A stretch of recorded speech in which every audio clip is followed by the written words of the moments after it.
Las movilizaciones volvieron a ser este día los protagonistas de la ciudad.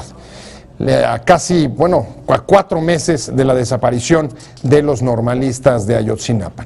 La protesta ha adquirido casi carta de naturalización en esta ciudad durante ese periodo.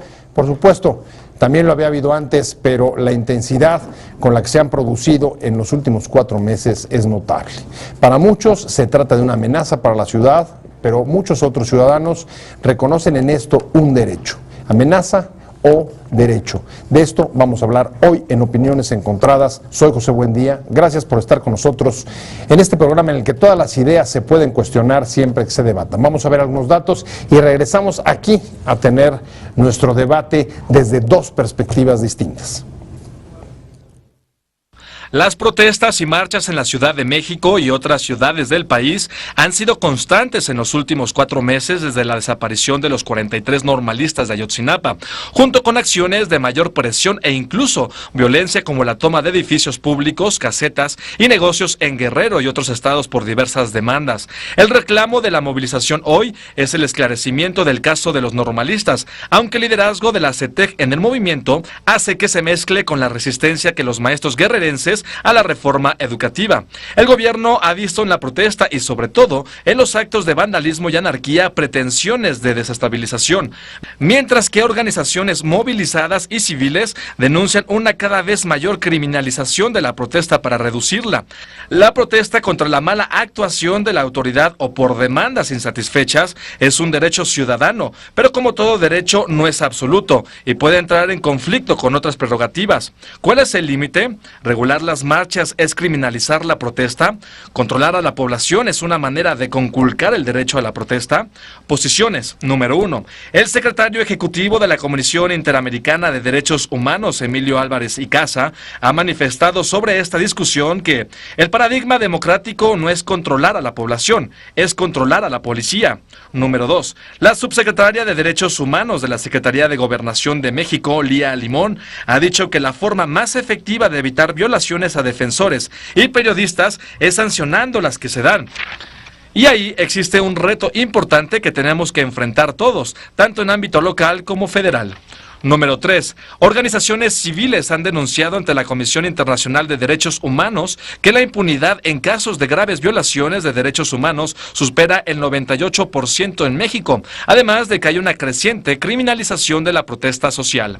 Número 4. El padre Alejandro Solalinde, defensor de los migrantes, declaró sobre la protesta social recientemente que debemos ser abiertamente subversivos. Sí, decirle al sistema, no te queremos, tú no eres el dueño. Número 5. El vocero de los padres de familia de los normalistas, Felipe de la Cruz, dijo que necesitan pruebas científicas de la muerte de los jóvenes, porque no pueden creer nada más en la palabra de un delincuente, de Felipe Rodríguez Salgado, el Cepillo, lugarteniente del grupo criminal Guerreros Unidos, quien confesó haber asesinado a 15 estudiantes. La protesta social, derecho o amenaza, a veces así es como se dividen las percepciones en esta ciudad y en otras del país, sobre todo en los últimos meses en los que en efecto las movilizaciones han tenido un protagonismo enorme para demandar diversas cosas, fundamentalmente desde la desaparición de los normalistas de Ayotzinapa, pero no solo por eso, se trata de muchas demandas distintas, demandas en muchos casos difusas, y para tratar de entrar a este tema, analizarlo y encontrar distintos puntos de vista, invitamos a Luis Wertmann. Luis, muchas gracias. Hola, muchas gracias por estar con nosotros. Él es presidente del Consejo Ciudadano de la Ciudad de México. Gracias. Y está con nosotros también Juan Carlos Gutiérrez, quien es director de una asociación civil, entiendo más o menos nueva, ¿no? Sí. Ideas para el litigio estratégico en derechos humanos. Buenas noches, sí. Muchas gracias a ambos. Y si quieren, vámonos directo un poco a por dónde andan algunas de las preocupaciones, o que sean las preocupaciones más altas, los picos, tanto de los que defienden como los que tienen temor de la protesta. Luis, desde el Ejecutivo se ha llegado a decir en varios momentos que las protestas tienen en el fondo la pretensión de o intereses o albergan intereses de desestabilización, mientras que desde el lado de la protesta dicen lo que estamos viendo es una actitud persistente por tratar de criminalizar la protesta para reducirla, controlarla e inhibir este derecho. ¿Cómo ves tú? Yo creo que, como bien dices, a ver, podemos estar de acuerdo o en desacuerdo con algunos tipos de protestas, pero lo que nos tiene que llevar es a la raíz de ¿y por qué protestamos? Eso creo que es la parte más importante. O sea, yo creo que si nos basamos en que todo se puede prevenir no para que no haya una expresión, sino para que no sucedan cosas que no deben de suceder, entonces esa sería una mejor manera de irte a la propuesta y que de alguna manera se puede llegar a evitar la protesta. Pero aquel que quiera quitarnos la libertad o el derecho de poder discrepar, de poder también protestar, pues creo que está atentando en contra no nada más de derechos humanos, sino en contra de la libertad de cualquier ser humano. ¿Se pueden evitar? O sea, ¿se pueden evitar las causas que llevan a la protesta en este país, sobre todo conociendo, digamos, el marco de justicia y de violaciones a los derechos humanos? Pues mira, yo quisiera plantear varios conceptos. Uno, la protesta tiene que ver con la democracia. A mayor democracia, mayor posibilidad de protesta. Ese es un primer criterio. Es decir, la capacidad de protesta y de canalización de este tipo de protestas nos da elementos para determinar si estamos o no frente a un régimen democrático. Estás diciendo es un síntoma de salud. Un síntoma de salud democrática. A mayor capacidad de protesta, mayor permisividad de la protesta, mayor posibilidad de establecer un régimen democrático. Evidentemente, los regímenes autoritarios, dictatoriales, tienen prohibido absolutamente la protesta social. Recientemente, vimos en Cuba, Venezuela, China, Tiananmen, todos los procesos que se dan. Primero eso. Segundo, el derecho a manifestarse es un derecho humano, constitucional e internacional, propio desde la Declaración Universal de los Derechos Humanos, desde la Revolución Francesa. Es más, el derecho a la rebelión es un derecho que está consagrado desde el surgimiento de la Revolución Francesa. El derecho a protestar frente a la injusticia es un derecho que todo ser humano necesita, que todo ser humano tiene. Ahora bien, el tema central es si ese derecho tiene límites. Es el punto central. Desde un punto de vista de la Constitución, evidentemente hay límites en nuestra Constitución, y del derecho internacional hay límites a la protesta. Es decir, la protesta no puede ser violenta, la protesta o la manifestación, la protesta sí puede ser violenta, pero tiene que asumir las situaciones de violación del derecho y a estar dispuesto a asumir lo que el derecho te exige por no comportarte adecuadamente respecto de la norma.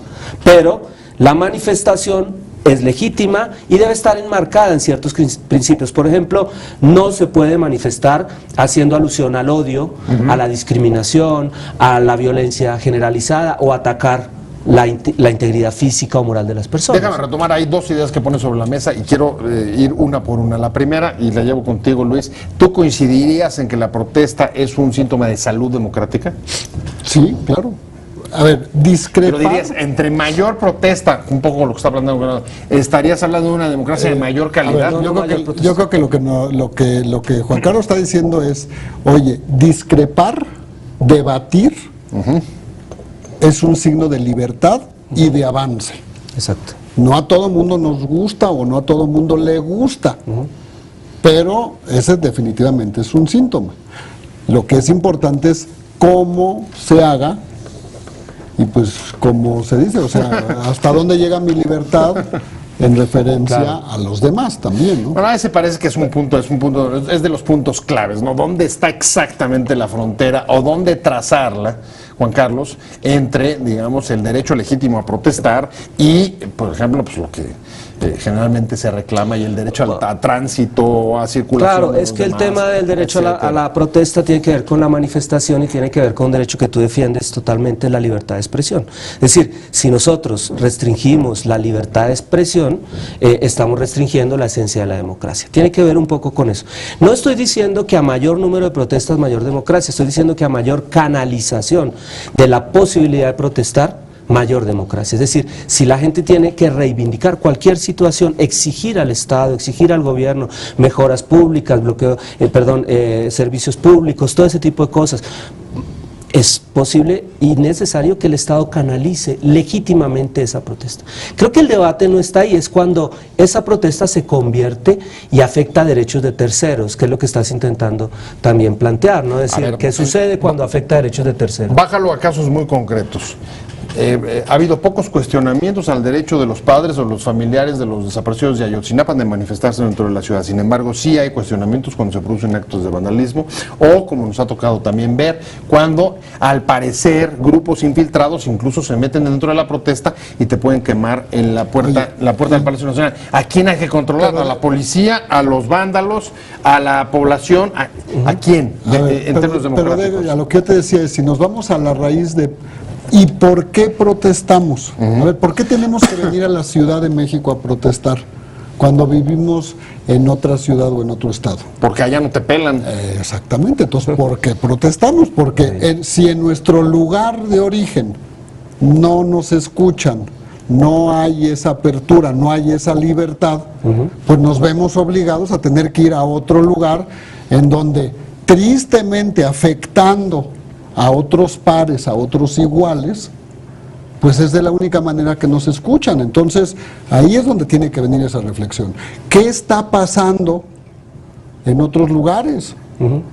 Y qué también tiene que estar sucediendo, que todo nos tiene que venir a suceder en la Ciudad de México y que los habitantes de la Ciudad de México sufrimos también en alguna situación de esta protesta que aún estamos de acuerdo con ella, pero que nos estamos viendo muy afectados en esa situación. Pero eso, siguiendo la lógica de Luis, eso tampoco, o eso no constituiría, digamos que un límite. Mira, yo lo que creo... Los efectos y las afectaciones sobre la población de la ciudad están clarísimas, pero eso podría ser un límite para impedirlo. No, la afectación no puede ser un límite a la protesta. La protesta obviamente tiene busca la afectación. No manifestación. No busca la afectación. Afecta porque es un derecho que afecta a otros derechos. Es decir, hay derechos que se confrontan.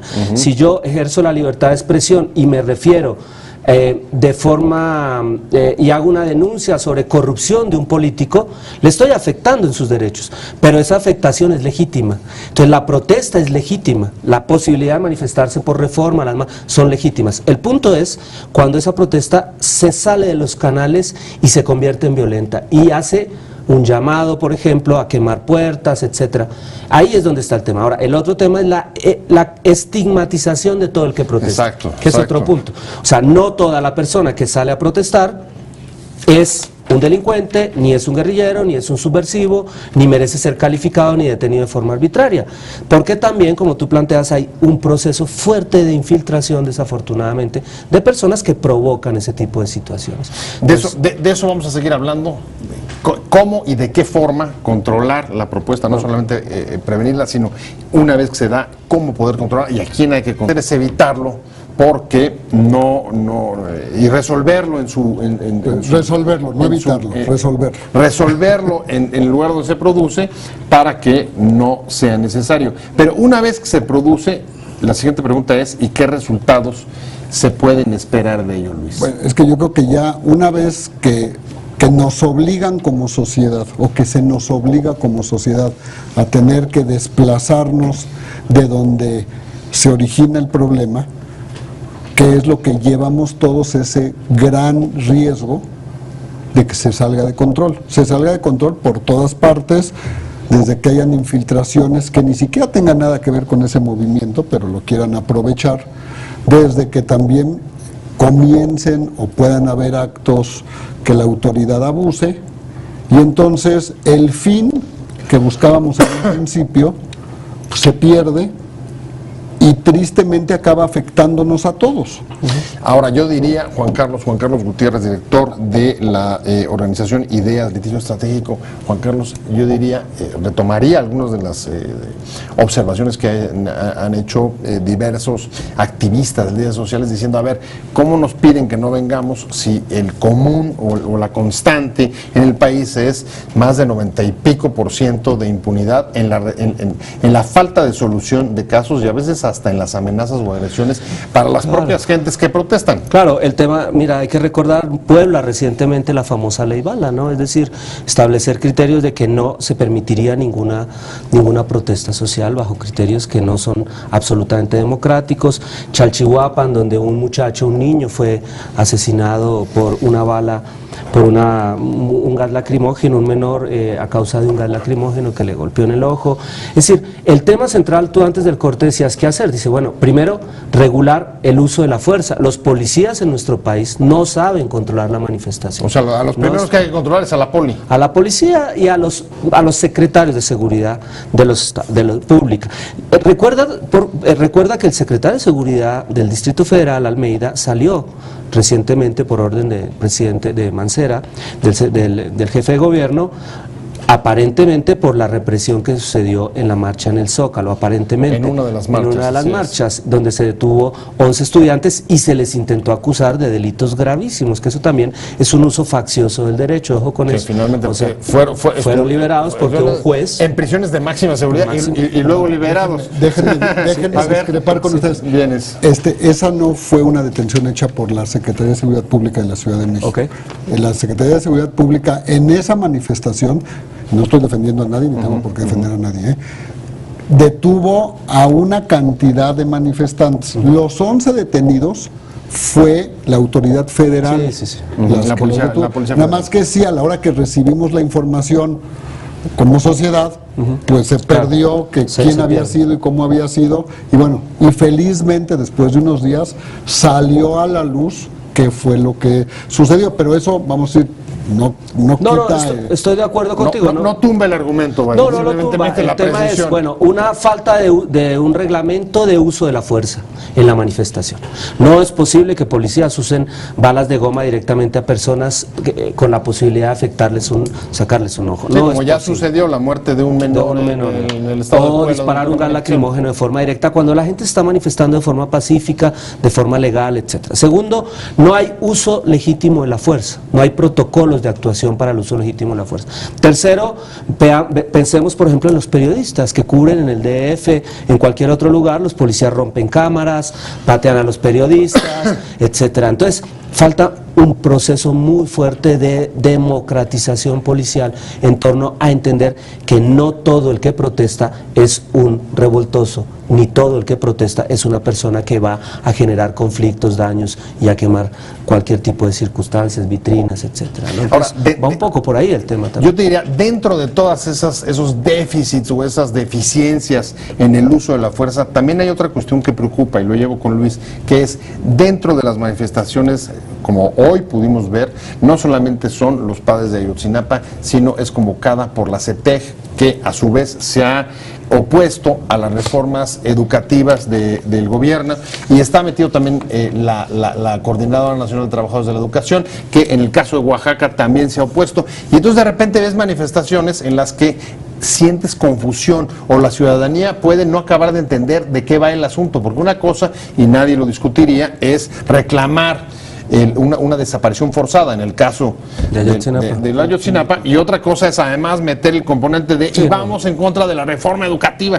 ¿Cómo lo ves eso, Luis? Entonces le quitas la legitimidad. ¿Cómo quitar, digamos, esa maraña? Cuando sucede eso, se pierde la legitimidad. Y entonces nos obligas a que como ciudadanos entonces tengamos que empezar a enjuiciar si esa marcha es, no es. Y peor aún, decir, bueno, ¿y cuáles sí, cuáles no? ¿Y quiénes son los que sí son? Ese es uno de los riesgos que llevas cuando, yo diría, cuando realmente no atendemos a los problemas, cuando son pequeños. No, por eso no quiere decir que no sean importantes, ¿eh? Se van sumando y luego... Entonces se va haciendo un cóctel, y luego el cóctel dices, bueno, pues ya no sabes ni qué hay ahí adentro, pero lo que sí sabes es de que explota. Entonces... esa es una de los riesgos que llevamos cuando esa expresión pierde legitimidad, es cuando nos viene a afectar a todos, autoridades, sociedad, víctimas, todo aquel que está, porque ya no tiene un fin, sino pues es nada más el ir en contra de cualquier cosa que suceda y afectando principalmente a quien legítimamente sí tiene una causa en ese momento, para no mezclarlo, de estar protestando, de estar demandando una situación que como bien dijiste, que nadie puede estar siquiera en contra de eso, al revés, lo mínimo que podemos es ser todos solidarios, pero que se perdió ese objetivo y entonces se desparrama todo y se pierde el propósito final, que es el encontrar una justicia, encontrar cómo mejorar nuestra calidad de vida en donde estemos. ¿Por qué? Porque ya no sabemos, entonces habría que ir con cada uno y decir, oye, ¿y tú por qué estás protestando? ¿Y tú por qué? Bueno, eso es peor que hacer un censo. ¿Qué pasa cuando la protesta pierde legitimidad? Mira, pasan cosas como que se afectan gravemente derechos de terceros. Recuerdo, por ejemplo, un grupo de personas en Reforma que se instalaron durante 2 meses, un grupo de personas en lugares... Andrés Manuel, Bueno, no quería mencionar el tema, no es un tema. Diferentes, es como también se afectan derechos de comerciantes, se afectan derechos de personas que están alrededor. Entonces, el punto central es buscar un punto medio frente a eso, es decir, cómo garantizar el ejercicio legítimo de la protesta sin afectar derechos de terceros. Pero lo que no se puede también es plantear que la protesta debe estar reglamentada. Es decir, yo creo que la protesta no se puede reglamentar. Tienen que haber avisos a la autoridad. Reglamentar es controlar. Sí, es decir... Restringir, porque la ley dice, bueno, solamente puedes protestar entre las 6 de la tarde y las 8 de la noche, nada más. Y me tienes que decir para qué vas a protestar, para ver si yo te autorizo las marchas. Varias de las iniciativas que se han presentado en el Congreso de la Unión pasan en ese sentido, lo cual es absurdo. Es decir, la gente que protesta o ante una situación como lo de Ayotzinapa, cualquier otro conflicto, no hay servicios públicos, voy a llamar a la autoridad y le voy a decir, ¿me autorizas, tu autoridad, alcalde municipal, que estoy protestando en tu contra, me autorizas a protestar? Es bastante absurdo el tema de la reglamentación. Entonces hay que ver un punto. Ahora, el tema central para mí, el único límite que puede existir es que no afecte gravemente derechos de terceros y que no ejerza la violencia. Ahora, ahí sí estarías de acuerdo, la policía tiene que entrar y poner orden. Claro, con control, con uso legítimo de la fuerza, etc. Si la gente quiere usar la violencia, que la use, pero que asuma las consecuencias de usar la violencia. Es decir, son dos cosas diferentes, pero no se puede plantear una protesta y una manifestación legítima con el uso de la violencia cuando esta violencia hace llamados a la generalización del caos y esas cosas. Yo en eso soy bastante conservador en ese sentido, ¿no? Voy cerrando, Luis. ¿Cuál sería tu punto de vista? ¿Es posible, digamos, distinguir entre regular o...? Yo creo que debe de ser posible. La pregunta que yo dejaría, porque definitivamente es algo que no hemos logrado hacerla como mexicanos, y preguntando también en otras partes del mundo, es ¿cuáles son los casos de éxito? ¿Cómo es en donde realmente se logra llegar a no limitar ninguna libertad y al mismo tiempo que la protesta logre su fin? Porque sí es verdad lo que dice Juan Carlos, protocolos y el uso legítimo de la fuerza y todo, pero a la hora que se aplica, en algo se nos quiebra el asunto, o a la hora que la protesta se vuelve violenta, pues resulta que nunca hay responsables o nunca hay incitadores, ¿no? Ni quien haya entrado a poner orden en el asunto. Entonces, o evitarlo. Hasta hoy no la hemos logrado hacer. Lo que tenemos que encontrar es cómo se debe de lograr para que deje de suceder. Se nos fue el tiempo rapidísimo y les quiero agradecer a ambos, Juan Carlos, muchas gracias, director de la organización Ideas para el Litigio Estratégico, y a Luis Werman del Consejo Ciudadano de la Ciudad de México, y nos quedamos con un tema, lo que empieza a pasar en Santa Fe. Luis, prométenos que regresas para hablar de eso. Creo que tenemos el asalto a la joyería y cómo se está garantizando la seguridad en Santa Fe. Y creo que tenemos que pedir muchas cuentas y a veces no solamente las autoridades, ¿sí? ¿Ah, sí? Bueno, queda invitado Luis Werman para que hablemos de esas cuentas y a quién hay que pedírselas en el caso de la joyería de Santa Fe. Hoy se nos fue el tiempo, pero estamos emplazándolo para regresar sobre ese tema. Muchas gracias a ambos por haber venido, pero sobre todo gracias a usted por haber estado con nosotros en Opiniones Encontradas. Nos vemos, nos escuchamos mañana aquí, 7:30 desde la esquina de la información, y mientras tanto, Pásenlo bien. Te invitamos a seguir cuestionando la información con los siguientes videos.